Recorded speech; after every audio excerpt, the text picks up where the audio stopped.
Hi dears, welcome to Sri Vidya study circle. నేను మీ Sri Vidya master Trimurthulu Varasala. Right my dears, yesterday 26వ తారీఖున రాసిన మన exam IIIT exam paper already key ఇవ్వడం జరిగింది. అఫీషియల్ కీ కూడా ఇచ్చారు, ఇనీషియల్ కీ ఇచ్చారు గవర్నమెంట్ వాళ్ళు. మన సార్స్ చాలామంది యూట్యూబ్లో ఎక్స్ప్లెయిన్ చేశారు. నేనైతే నిన్న క్లాసులో డిస్కస్ చేశాను, మీకు తెలిసిందే. పేపర్ని బట్టి మనం ముందే డిస్కస్ చేసాం. ముందే మీకు ఏం చెప్పాను, పాలిటెక్నిక్ ఎగ్జామ్ పేపర్తో IIIT ఎగ్జామ్ని పోల్చవద్దు my dear. Polytechnic exam diploma చదివే స్టూడెంట్స్ని సెలెక్ట్ చేయడానికి, so IIIT exam engineering students చదివే స్టూడెంట్స్ని సెలెక్ట్ చేయడానికి. కాబట్టి దాంతో పోల్చి లైట్ తీసుకోవద్దని చెప్పాను. నిన్న పేపర్ అదే జరిగింది. అలా అని చెప్పి నిన్న నైట్ మనం పేపర్ ఎక్స్ప్లెయిన్ చేసుకుంటున్నప్పుడు, డిస్కస్ చేస్తున్నప్పుడు ఏమైంది, ఇప్పుడు సార్స్ కూడా ఎక్స్ప్లెయిన్ చేస్తే చూడండి.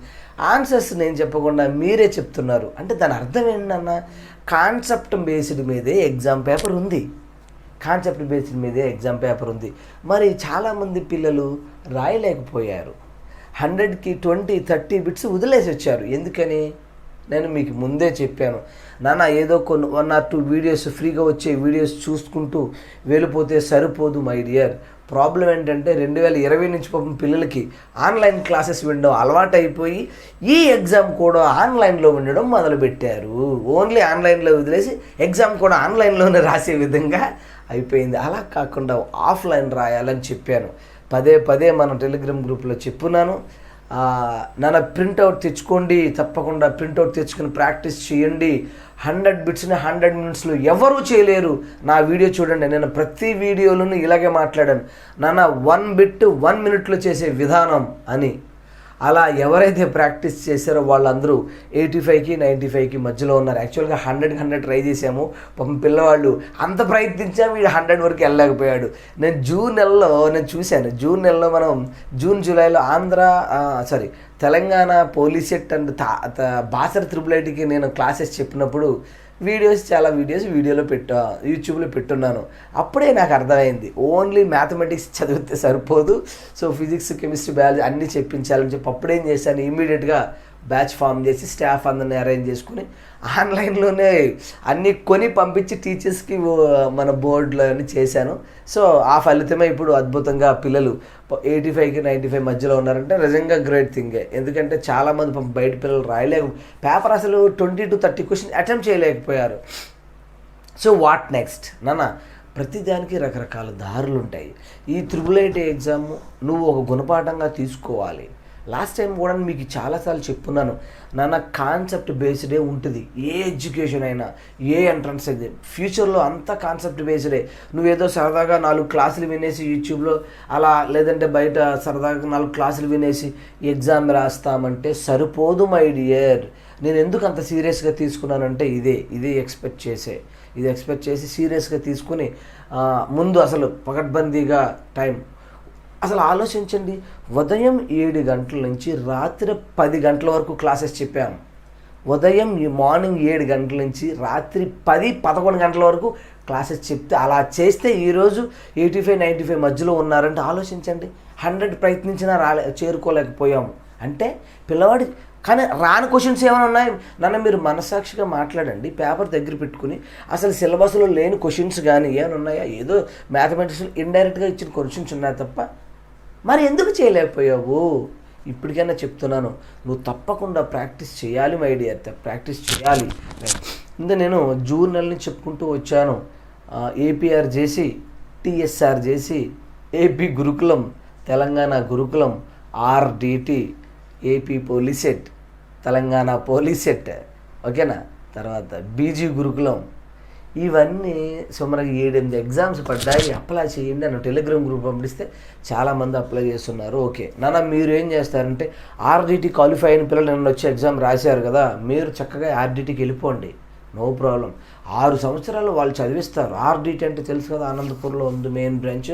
అది నాకు తెలియదు ఎంతవరకు, యాక్చువల్గా మీకు చెప్పేంతవరకు పేపర్లో చూసి పంపిస్తే మీరు ఫోన్ చేసి నాకు చెప్పారు, మాస్టర్ మీరు చెప్పింది ఎగ్జామ్ రాసామో పంపించామో ఇలా సెలెక్ట్ అయ్యారు. నిజంగా వాళ్ళు అద్భుతం అండి. అసలు హాస్టల్ ఫీజు నుంచి కాలేజీ ఫీజు నుంచి ఎవ్రీథింగ్ వాళ్ళే పే చేసి 6 సంవత్సరాలు ఎడ్యుకేషన్ అయిన తర్వాత మళ్ళీ ఐఏఎస్ ఐపీఎస్ చదవాలనుకుంటే ఆ ఖర్చు మొత్తం వాళ్ళే, జేఈ కోచింగ్ వాళ్ళే ఇప్పించి, అది అద్భుతమైన, అది వదులుకోవద్దనన్న. దానికి వెళ్ళారు చాలామంది పిల్లలు. నిన్న ఫోన్ చేస్తున్నారు కదా సార్ అక్కడ ఉండిపోమంటారన్న అడిగారు. ఉండిపోండి అన్న, అక్కడే హ్యాపీగా కంటిన్యూ చేయండి. అది పోతే ఇంకేముంది నాన్న, రకరకాల వేస్ ఉన్నాయి. కాకపోతే నీ ఫ్యామిలీ బ్యాక్గ్రౌండ్ పేరెంట్స్తో డిస్కస్ చేసుకుని నీకు ఏది అవసరమో, ఏది సూటబుల్ అవుతుందో, ఓకేనా, ఏది నీకు సూటబుల్ అవుతుందో సెలెక్ట్ చేసుకో. సెలెక్ట్ చేసుకుని అందులో జాయిన్ అవ్వండి. ఇదొక్కటే, 888 ఒకటే మార్గం కాదు. కానీ నేను చెప్పున్నాను, నేనే కాదు నన్న, చాలామంది సార్స్ యూట్యూబ్లో మంచి మంచి క్లాసెస్ చెప్తున్నారు. అంత మాత్రాన ఓన్లీ ఆ క్లాసులు చూస్తూ ఉండిపోయిన పిల్లలు రాయలేకపోయారు పాపం. చాలామంది ఏంటంటే ఫెసిలిటీస్ లేకపోవడం. నేను ఎగ్జామ్స్ పెట్టాను, 9+9 18 ఎగ్జామ్స్ పెట్టాను కదా. 18 ఎగ్జామ్స్ ఆఫ్లైన్లో పేపర్ తెచ్చుకుని రాయమన్నాను. అలా రాసిన వాళ్ళు రీచ్ అయ్యారు. పాపం కొంతమందికి అలా తెచ్చుకోవడానికి ఫెసిలిటీ లేకుండా ఓన్లీ ఫోన్లోనే చూస్తూ రాసిన పిల్లలు రీచ్ కాలేకపోయారు. సో నేను ఫైనల్లీ నీకు చెప్పేది ఏంటంటే, నువ్వు లైట్ తీసుకోవద్దు. ఎడ్యుకేషన్ ఫ్యూచర్లో ఇంకా కాంపిటీషన్. 75,200 మంది అప్లై చేశారు. సుమారుగా 4,000 సీట్లే ఉండేవి. ఇప్పుడు ఏదో 500 పెరుగుతున్నాయి అంటున్నారు. ఎన్నున్నప్పటికీ 4,000 సీట్స్ అనుకోండి, 75,000 మంది. అలా అని చెప్పి అందరూ కష్టపడి చదివారా అంటే అప్లై చేశారంతే. ఇది మంచి ఆపర్చునిటీ కదా అని. నేను ఎప్పుడు లాస్ట్ ఇయర్ 888 కూడా మన పిల్లలు 100 మంది పిల్లలు జాయిన్ అయ్యారు. అయితే ఇప్పుడు ఈ ట్రెండ్ మారిపోతుంది. వాళ్ళు ఏంటంటే కాన్సెప్చువల్గా, ఎవరికైతే కాన్సెప్ట్ మీద గ్రిప్ ఉంటుందో అలాంటి పిల్లల్నే సెలెక్ట్ చేసుకోవాలని పేపర్ అలా ఇచ్చున్నారు. అయితే అలా అని చెప్పి టెక్స్ట్ బుక్లు లేకుండా ఏమీ ఇవ్వలేదు. నేను మన పేపర్ డిస్కస్ చేస్తున్నట్టు పిల్లలే ఆన్సర్లు చెప్పారు అంటే ఏంటి? సో దాన్ని బట్టి మీరు అర్థం చేసుకోవాల్సింది ఏంటంటే, ఓన్లీ అలా క్లాసులు ఓన్లీ ఫోన్లో అలా చూస్తూ నేర్చుకుంటే సరిపోదు అని అర్థమైందా ఇప్పటికైనా? నేను స్మార్ట్ నోట్స్ పెట్టించాను మీకు. స్మార్ట్ నోట్స్ తయారు. ఇప్పుడు కూడా నువ్వు ఎక్కడికి వెళ్ళినా మనం నేర్చుకున్న పద్ధతులు, ఈ స్టడీ విధానము, ప్రాక్టీస్ చేసే విధానము, ఒక బిట్ అంటే 1 minute చేసే విధంగా నువ్వు ప్రాక్టీస్ చేస్తేనే గెలుస్తావు. ఇప్పుడు అర్థమైందా? నేను ఎప్పుడు చెప్పుకొస్తూ వస్తున్నా, ప్రతి వీడియోలో చెప్పాను, 1 నిమిషంలో 1 బిట్ చేసే విధానం చేయాలి. ఎప్పుడు వస్తుంది అది? ఓన్లీ అలా చూసుకుంటూ వస్తుందా? రాదు నాన్న. ప్రాక్టీస్ చేయాలి. నెంబర్ ఆఫ్ ప్రాక్టీస్ చేస్తే వాళ్ళు మాత్రమే నిన్న రాయగలిగారు. కాబట్టి మీరు ఏం చేస్తారంటే, ఇప్పుడు ఫెసిలిటీ నువ్వు ఒకటే ఆలోచించుకోనన్నా, నిన్ను నువ్వు కంపేర్ చేసుకో, పక్క ఫ్రెండ్స్తో కంపేర్ చేయొద్దు. నువ్వు 888 ఎగ్జామ్ చాలామంది పిల్లలకి 85కి 95కి మధ్యలో ఉన్నాయి. చాలామందికి నా ఇన్స్టిట్యూట్లో పిల్లలకు కూడా లేటుగా 1 month బ్యాక్ జాయిన్ అయిన పిల్లలకి 50,000 60,000 ఉన్నాయి. వాళ్ళు వేస్టే ఏంటి? వీడికి 85కి 95 మధ్యలో ఉన్నాడు, 90 వచ్చాయి. వీడికి 60, 55, 65 మధ్యలో ఉన్నాడు. వీడు వేస్టా? కాదు. కాకపోతే అంటే వాడు బెస్ట్, వీడి వేస్ట్ అని ఏం లేదు ఎక్కడ. వాడు చేసే విధానము, వాడు అప్లై చేసే విధానంలో వాడు గెయిన్ అయ్యాడు. నువ్వు గెయిన్ అవ్వలేకపోయావు. అలా అని చెప్పి నువ్వు వేస్ట్ కాదు. You are suitable for another. అంటే వేరే దానికి ఏదో సూటబుల్ అవుతావు. అంత మాత్రాన తక్కువ మార్క్స్ వస్తే నువ్వు వేస్ట్ అని అనుకోవద్దు. కానీ నేనేమంటానంటే, ప్రతిదానికి ఒక పద్ధతి ఉంటుంది, అది ఫాలో అవ్వాలి, ఆ విధంగా చదువుకోవాలని చెప్తున్నాను. ఇప్పటికైనా నువ్వేం తెలుసుకోవాలంటే, ప్రతి ఒక్కటి సబ్జెక్ట్ కాన్సెప్ట్ ఓరియంటెడ్లో చదువుకోవాలి, టెక్స్ట్ బుక్ రీడింగ్ చేయాలి అని చెప్తున్నా. నేను మీ క్లాస్ చెప్పేటప్పుడు టెక్స్ట్ బుక్ పేజ్ నెంబర్తో పాటు చెప్పాను, లేదా కొన్ని ప్రాబ్లమ్స్, థియరమ్స్, స్టేట్మెంట్స్. నేనేం చేశాను?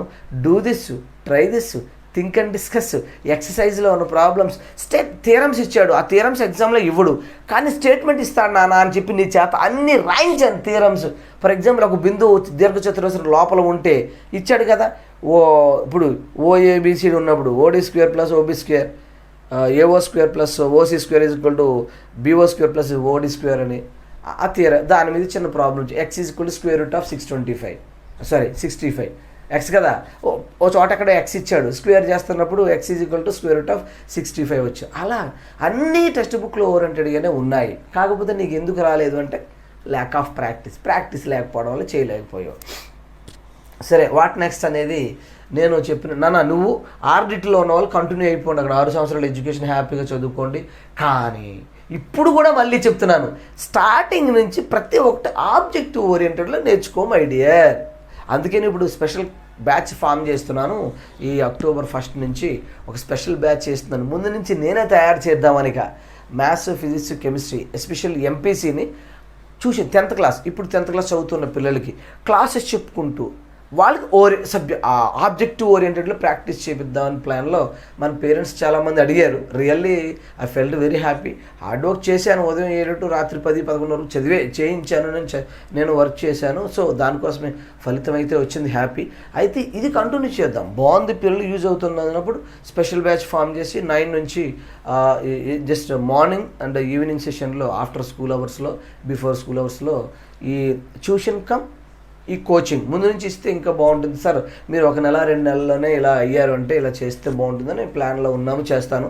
నేను మీకు సజెస్ట్ చేసేది, ప్రజెంట్ నువ్వేం స్టెప్ వేయాలి అంటే, నాన్న చూడు, ఇప్పుడు నువ్వు ఇంటర్మీడియట్ చదువుకొని 2 years, తర్వాత డిగ్రీ చదువుకుని దాన్ని బేస్ చేసుకుని ఏదైనా ఎగ్జామ్స్ రాసుకుని, గవర్నమెంట్ ఎగ్జామ్స్ రాసుకుని వెళ్తానంటే అలా వెళ్ళు. అది కూడా రాంగ్ ఏం కాదు. ఏంటి నీ ఫైనల్ ఎఫర్ట్ బాగానే ఉందని లేదు, నేను ఎలాగైనా ఇంజనీరింగ్ చేయాలి, IIIT వస్తే వెళ్తావు, మిస్ అయితే అయినా సరే ఇంజనీరింగ్ చేయాలంటే నెంబర్ ఆఫ్ కోర్సెస్ మన పోలీస్ సెక్టర్, నేను 65 పేజీల పాలిటెక్నిక్ నోటిఫికేషన్ మీకు ఆల్రెడీ మన టెలిగ్రామ్ గ్రూప్లో పంపించున్నాను, డిస్క్రిప్షన్లో ఉంది చూడండి. అందులో రకరకాల కోర్సెస్ ఉన్నాయి. ఏఐ అని ఆర్టిఫిషియల్ ఇంటెలిజెన్స్ అనేది సూపర్ కోర్సు లేటెస్ట్గా వచ్చింది. దాని మీద మంచి జాబ్ ఆపర్చునిటీస్ ఉంటాయి. అది ఉంది. అలాగే మిషన్ లెర్నింగ్ అని ఉంది. అలాగే మీకు తెలిసిన ఈసీఈ, IEEE కోర్సెస్, నువ్వు ఇంజనీరింగ్లో చదివే కోర్సెస్ ఇక్కడ డిప్లొమాలో ఉన్నాయి. ఇక్కడ చదువుకుని మరి బెస్ట్ కాలేజ్ ఇప్పుడు యూనివర్సిటీలో మిస్ అయింది అనుకోండి, తర్వాత ఈ 3 years డిప్లొమా అయిపోయిన తర్వాత యూనివర్సిటీ కోర్సెస్లో JNTU, AU, అలా ఉస్మానియా అలాంటి యూనివర్సిటీలో కూడా నువ్వు వెళ్ళే ఛాన్సెస్ ఉంది. ఎప్పుడు ఈ 3 years డిప్లొమా మంచిగా చదువుకుంటూ స్టార్టింగ్ నుంచి కాన్సెప్టువల్గా చదువుకుంటూ ఆబ్జెక్ట్ ఓరియంటెడ్గా ప్రాక్టీస్ రోజు గంట చాలు నాన్న, రోజుకి గంట చాలు. అసలు గంట ఇప్పుడు మనం ఉదయం 7 గంటల నుంచి రాత్రి 10 గంటల చదివాం, అలాగేం అవసరంలే. రోజుకు 1 గంట దీనికి స్పెండ్ చేయాలి. ఏదైతే ఆ రోజు కాన్సెప్ట్ చెప్పున్నారో ఆ కాన్సెప్ట్ చదువుకుని దాని మీద ఆబ్జెక్టివ్ బిట్స్ ప్రాక్టీస్ చేసుకో. అలాగ 3 years చేయగలిగితే పోలీస్ సెట్ ఎండింగ్లో ఏమవుతుంది, ఈ సెట్ ఇంజనీరింగ్ కామన్ ఎంట్రన్సెస్ రాస్తావు. అది రాసిన బెస్ట్ ర్యాంక్ వచ్చే యూనివర్సిటీ కాలేజీలో చదవచ్చు. Free education, minimum nominal, OC వారు కూడా ఎవరికైనా అది జాయిన్ అవ్వు. కానీ నువ్వు ఇప్పుడు పాలిటెక్నిక్లో సెలెక్ట్ చేసుకునే కాలేజ్ బెస్ట్గా ఆ ఫెసిలిటీస్ ఉన్న కాలేజ్ సెలెక్ట్ చేసుకుని కాన్సెప్ట్ ఓరియంటెడ్గా చదువుకుంటూ ప్రాక్టీస్ చేయి. ఇప్పుడు కూడా ఓన్లో యూట్యూబ్లో ఫ్రీగా వచ్చే వీడియోస్ అలా చూసుకుంటూ వచ్చేస్తాను అనుకోవద్దు మై డియర్. నీకు పాపం 10th క్లాస్ పిల్లలకి తెలియక నేను ఎంత చెప్పినా ఓన్లీ అలా వీడియోస్ మీద డిపెండ్ అయిపోయారు తప్ప ప్రాక్టీస్ చేయలేదు. వాళ్ళందరూ ఇప్పుడు పాపం నష్టపోయారు. అలా ఇప్పటికైనా అలా చేయొద్దు. సో పాలిటెక్నిక్ చదువుకుంటూ అలా కోర్సెస్ ఉన్నాయి. నేను మన టెలిగ్రామ్ గ్రూప్లో పెట్టున్నాను. నెంబర్ ఆఫ్ కాలేజెస్ ఉన్నాయి. కొన్ని కాలేజెస్ నేను పెడతాను. మీ దగ్గరలో ఉన్న కాలేజీలు ఎక్కడైనా జాయిన్ అవ్వచ్చు. ఎక్కడ జాయిన్ అయినా నీకు గవర్నమెంట్ 40,000 ఇస్తుందిగా. 40,000 విద్యా దీవెన 25,000 రూపాయలు ఇస్తుంది. నువ్వు any government college, private college, government college అంటే వాళ్ళు నువ్వు ఫీజు కట్టవసరం లేదు. ప్రైవేట్ కాలేజీలో చదివినా సరే నీకు పర్టికులర్ సర్టిఫికెట్స్ ఉండాలి.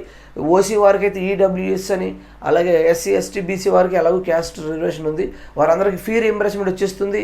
25,000 రూపాయలు విద్యా దీవెన వస్తుంది. 15,000 రూపాయలు వసతి దీవెన, అంటే హాస్టల్లో ఉంటే వాళ్ళకి వసతి దీవెన 40,000 రూపాయలు వస్తుంది. నీకు ఫీజు ఖర్చు అవ్వదుగా. అలా కూడా డిప్లొమా కోర్సెస్లో ఇంజనీరింగ్ తప్పకుండా వెళ్ళాలనుకున్న వాళ్ళకి ఇది, లేదంటే హ్యాపీగా ఇప్పుడు MBBS చదవాలంటే బైపీసీ చదవాలి. మరి పాలిటెక్నిక్ చదివితే ఏం చదువుతావు? కాబట్టి అలాంటి కోరికలు ఉన్న వాళ్ళు ఆ ఇంటర్మీడియట్ జాయిన్ అయ్యి చదువుకుంటారు. RDT వచ్చింది చాలామందికి, 100 మంది చాలా మంది పిల్లలకి RDT. వాళ్ళు వదులుకోవద్దు. 6 సంవత్సరాలు చక్కగా వాళ్ళు చదివిస్తున్నారు కార్పొరేట్ ఎడ్యుకేషన్. వదులుకోవద్దున్నాను. ఓకేనే, అది మీ వల్లే నాకు ఈ సంవత్సరం తెలిసింది. అది నాకు తెలియకుండానే మీకు ఇన్ఫర్మేషన్ పాస్ చేశాను. మళ్ళీ మీరు నాకు చెప్పారు. అందుకే ఇప్పుడు అందరికీ విద్యాదాన్ కూడా నిజంగా నాకు తెలియదు. పేపర్లో చూసి నేను మన గ్రూప్లో పెడితే మీరు అప్లై చేసుకున్నారు. 6+6 12,000 వస్తుంది. ఎనీ కాలేజ్, నువ్వు ఏ కాలేజీలో చదివినా సరే విద్యాదాన్ అనే సంస్థ 12,000 రూపాయలు. తర్వాత డిగ్రీలో కూడా కంటిన్యూ అవుతుంది. ఇంటర్మీడియట్ కాబట్టి 12,000 ఇస్తున్నారు. నువ్వు ఎనీ క్యాస్ట్, ఎనీ డిస్టిక్ ఎక్కడున్నా సరే అది విద్యాదాన్ అనేది మంచి బాగుంది ఆర్గనైజేషన్. వాళ్ళు కూడా ఇలాంటివన్నీ నేను చెప్పినప్పుడు చక్కగా లైట్ తీసుకోకూడదు. ఇలాగా చెక్ చేసుకోవడము, అప్లై చేసుకోవడము. అది 12,000 రూపాయలు వస్తుంది. హ్యాపీనన్నా నువ్వు ఏ కాలేజీ చదివినా అది ఇస్తారు. కాకపోతే వాళ్ళు వెరిఫై మీకు ఫోన్స్ వస్తాయి. ఇప్పుడు సెలెక్ట్ అయ్యామని నాకు మెసేజ్లు పెట్టారు కదా, ఫోన్స్ వస్తాయి, ఆన్లైన్లో ఇంటర్వ్యూ చేస్తారు, మీ ఫ్యామిలీ బ్యాక్గ్రౌండ్ చెక్ చేసుకుని వాళ్ళు 12,000 రూపాయలు ఇస్తారు. డిగ్రీలో మళ్ళీ పెరుగుతాయి ఫీజు అనమాట. అదే నీకు వచ్చే చాలా స్కాలర్షిప్. ఇంకేమున్నాయి? ఎస్ ఏపీఆర్జేసీ టీఎస్ఐ. ఇప్పుడు బీజు గురుకులంలో ఐఐటి క్యాంపస్లు ఉన్నాయి, ఆంధ్రాలో 3 క్యాంపస్లు ఉన్నాయి. ఆ 3 క్యాంపస్లో హ్యాపీగా మీరు సెలెక్ట్ అయ్యారు, మీరు వెళ్ళి జాయిన్ అవ్వండి. ఓకేనా? అందుకే అవన్నీ అప్లై చేయమన్నాను.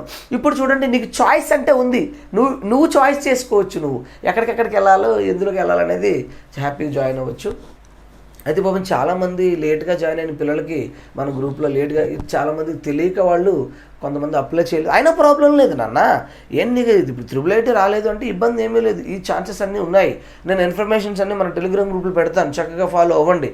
కానీ కస్టమర్ నాకు ఫోన్ నీకు ఏ ఇన్ఫర్మేషన్ కావాలో అన్నీ అక్కడే పంపిస్తున్నప్పుడు నాకు ఫోన్ చేసి నా వర్క్ డిస్టర్బ్ చేయకూడదు.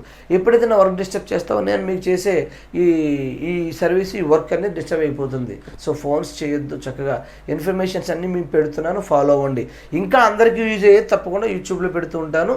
అలాగే నేను చెప్పే ప్రతి విషయం మన టెలిగ్రామ్ గ్రూప్లో పెడుతున్నాను. ఆ విధంగానే ఇన్ని 100 మంది పిల్లలు ఈ ఆర్డిటీలు, పాలిటెక్నిక్లు, ఏపీఆర్జేసీ, బీజీ గురుకులాలు, ఆర్డిటీ నాకు తెలియదు అనుకోండి, అవన్నీ నేను పెట్టడం అలాగా జరిగిపోయింది. అన్ని ఇన్ఫర్మేషన్ ఇస్తాను, టెలిగ్రామ్ గ్రూప్లో చూసుకోండి. ఓకేనా? Wish all the best my dear friends. మళ్ళీ చెప్తున్నాను, 1 నిమిషంలో 1 బిట్టు. నేను రోజు సంవత్సరాల తరబడి ఎందుకు మాట్లాడాను, ఎందుకు అలాంటి వీడియోస్ చెప్పానో మీకు అర్థమైంది ఇప్పటికైనా. చూడండి, 20, 30, 40 బిట్లు కూడా చేయకుండా బయటకు వచ్చేసారు పిల్లలు. అప్పుడు కూడా చెప్పాను, నాన్న నువ్వు అన్ని బిట్లు 100 బిట్లు నువ్వు చదివి పెట్టగలిగితే నీకు సీట్ వస్తుంది నాన్న అని చెప్పాను, ఎనీ ఎగ్జామ్. అలాగనే ఇప్పుడు నిన్న పిల్లలు చెప్పారు, ఏమీ తెలియదు, నీకు తెలియట్లేదు, ఆ ఎగ్జామ్లో కంగారులో ఆలోచించలేకపోయారు. అలాంటి దానికి నేను చెప్పిన ఎలిమినేషన్ మెథడ్ అద్భుతంగా యూజ్ అయింది అని పిల్లలు చెప్పారు. సో నేను చెప్పడం ఏముంది, స్టేట్ ర్యాంకర్ చెప్పాడుగా, ఎవరు దివాకర్ ఎవరైనా, తెలంగాణ 2nd ర్యాంకర్, ఆయన కూడా చెప్పాడు elimination. That is the power of elimination method. ఇప్పటి నుంచి అలవాటు చేసుకోండి. చక్కగా ముందు ప్రతిదీ ఓన్లీ ఫోన్లో చూడడం కాకుండా, ఓన్లీ ఫ్రీ వీడియోస్ చూడడం కాకుండా, నీకు నువ్వుగా ఓన్లీ ఎక్కువ మోర్ అండ్ మోర్ ప్రాక్టీస్ చేయాలని ఇప్పటికైనా నా మాట వినండి. ఫర్దర్ ఎడ్యుకేషన్ అలా చేయండి. Okay, wish you all the best, God bless you. ఈ నెక్స్ట్ ఫర్దర్ ఇన్ఫర్మేషన్ మన టెలిగ్రామ్ గ్రూప్లో ఇస్తాను, డిస్క్రిప్షన్లో కింద ఉంది. శ్రీ విద్య 2021-22 అఫీషియల్ గ్రూప్. ఓకేనా? Wish all the best, God bless you. కానీ మళ్ళీ చెప్తున్నాను, నీకు తక్కువ మార్కులు వచ్చాయి, వాడికి ఎక్కువ మార్కులు వచ్చి నేను లాస్ట్ టైం కూడా చెప్పాను, పక్కవాడితో పోల్చుకోవద్దు. పోల్చుకుంటే నీకు మిగిలేదు బాధ తప్ప ఇంకేముండదు. పక్కవాడితో ఎప్పటికీ పోల్చుకోకూడదు. నువ్వు పోల్చుకో, నీ ఫ్యామిలీ సరౌండింగ్స్, అట్మాస్ఫియర్ బట్టి, ఫ్యామిలీ బ్యాక్గ్రౌండ్ బట్టి నీకు స్టెప్స్ వేసుకోవాలి తప్ప పక్క వాళ్ళతో పోల్చుకోకూడదు. ఓకేనా? Wish all the best, God bless you.